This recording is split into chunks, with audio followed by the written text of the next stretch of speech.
Hello everyone and welcome back to another Minecraft update video. This is Snapshot 24W46A for Minecraft 1.21.4, known as the Winter Drop. I want to start this one off by saying that Mojang are doing some really cool under the hood changes with each of these snapshots. These four block types in the middle here all have something in common. It is the distance at which they render. So when I get far enough away, they will pop out of existence. So now with a resource pack, you'll be able to make these entities render like bells and enchantment tables do. So if you want to always be able to see these block entities, you can now do that with a resource pack, which I think is really cool. There's other cool technical custom changes, but we'll get to that stuff later. Let's get to the core gameplay changes first, starting in the Nether. Here we have some wither skeletons with bows, which is not their preferred weapon. Preferred weapons were a system that were added in the last snapshot. Because the game classified skeletons together, it meant their preferred weapon was a bow. To fix this issue, they've been given an item tag with a skeleton disliked weapons, and it means that they won't pick up items in this list. That can of course be customized, and currently in the list is the crossbow and the bow. And if it was confusing to you in any way, I summoned these wither skeletons in here with a bow as a demonstration of them picking one up. I'll also point out this is the only mob that has a disliked weapons tag. I don't know if it will be expanded to other mobs. To me, it looks like it's a little bit of a band-aid solution to this issue, because wither skeletons like swords, of course. Next up, changes to resin. As you can see, resin clumps can now be placed waterlogged. We are currently underwater and able to place resin. You can now also place resin off the face of a neighboring block. So we can't put it on a chest, for example, but right-clicking on it will place it on the next available surface. Enchantment table and bookshelves. The level you can enchant at is determined by the amount of bookshelves around the table, and you can block off these connections with blocks like so. We've lowered the level. The change to the resin clump here is that it can be placed in these areas and not interfere with your enchantment level. There you go, level 30.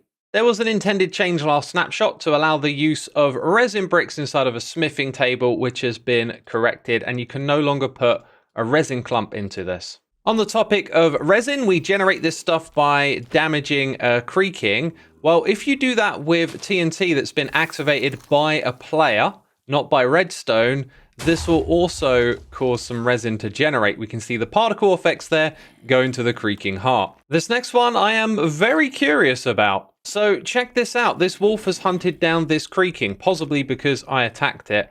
But now it's changed its tune. Are you going to go back to the creaking? There we go. I give the creaking a love tap, and over comes the wolf to take over the action. Let's switch to survival now, because it's going to stand still when I'm looking at it. But when I look away, is it going to come for me, or is it going to go after the wolf?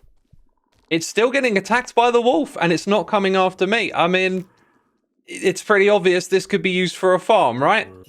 There you go, boy. You got him. Oh, and a creaking generating resin will set off a Sculk Sensor, and that's at frequency 13, or signal strength 13. It'll activate 13 pieces of redstone. And lastly, on the topic of resin, all the resin block sounds for placing, breaking, walking on them, etc., they've all been slightly softened. And before we continue with this video, I'm not going to bang on about subscribing. I did that in the last one. I just wanted to say that absolutely loads of you subscribed after I mentioned it. So if you're one of those people, thanks for doing that. And hey, now you're watching the video you subscribed for. Next up, it's the Creaking Heart block. Its blast resistance has been doubled, as well as its mining speed. And I don't know if that means it's going to be slower or faster. Yeah, that's definitely been slowed down. So it takes significantly longer to harvest this block now. Also, if you're breaking this block in creative mode, it will no longer drop XP. And apparently attacking this block with a wind charge would cause the connected creaking to die, which it'll no longer do. And honestly, that sounded like a cool little Easter egg. And last of all, on the Creaking Heart block, if we go into statistics... No, I totally didn't kill my wolf from earlier in the video. I actually have to kill one of these first, don't I? By that, I mean break the Creaking Heart, which takes significantly longer now, which is super awkward. Dude, go away. Okay, if I just get you to stand... Can I reach it? Oh, just stay in my line of sight. There we go. So I guess that change to the mining speed makes this more challenging. Anyway, distractions, statistics. As you can see, we've now killed one creaking. This wouldn't have happened before because the game is looking for the player killing the creaking, which we do indirectly through the Creaking Heart. So that has now been corrected for the statistics screen. I thought I saw something green. Ah, every time. See this creaking right here? Well, I'm gonna run away and exit the world.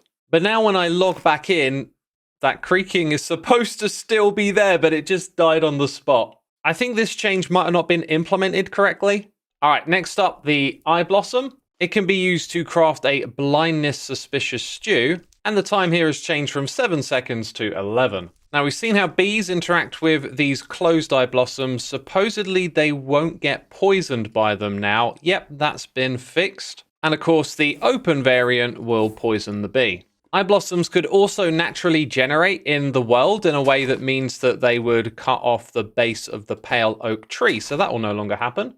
And here's something really cool that I saw in a Slice Lime video. We're going to create a super flat Eyeblossom world, and then we're going to set the time to night and watch all of the closed Eyeblossoms change to open Eyeblossoms. The fix here is that the colors on the map were the wrong way around. So orange is at nighttime when the Eyeblossoms are open, and when they're closed, they will turn to this greenish gray color. Now we get to move on to that technical stuff, similar to what I showed you at the beginning of this video. There are quite a lot of changes. As always, it's linked down below if you want to go read this article, but I'm going to highlight two really cool things. The condition Xmas has been removed and replaced with local time. And as you can see, there's quite a lot that goes into this local time property. This will allow you to customize what the time being specified is based on time zones, time of the year, time of the day.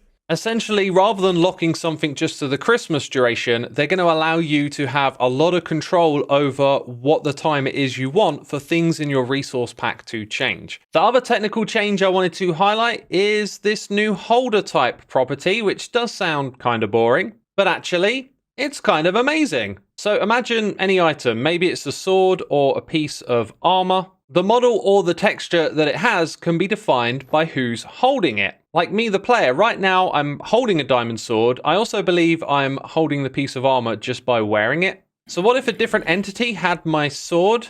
You don't want my diamond sword, buddy? Essentially, it could just render as a different texture. So you can imagine it looking like a netherite sword.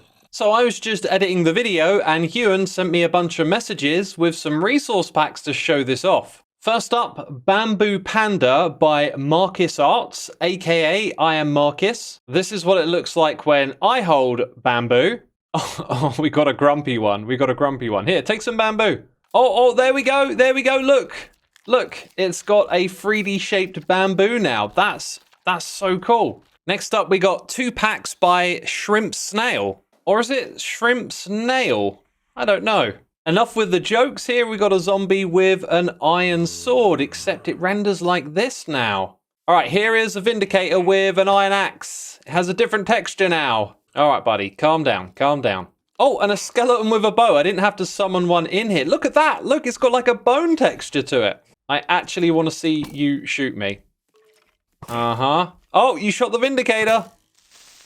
And the Vindicator killed you, and then the Creeper killed the Vindicator. Trying to do this stuff in survival is just a nightmare, isn't it?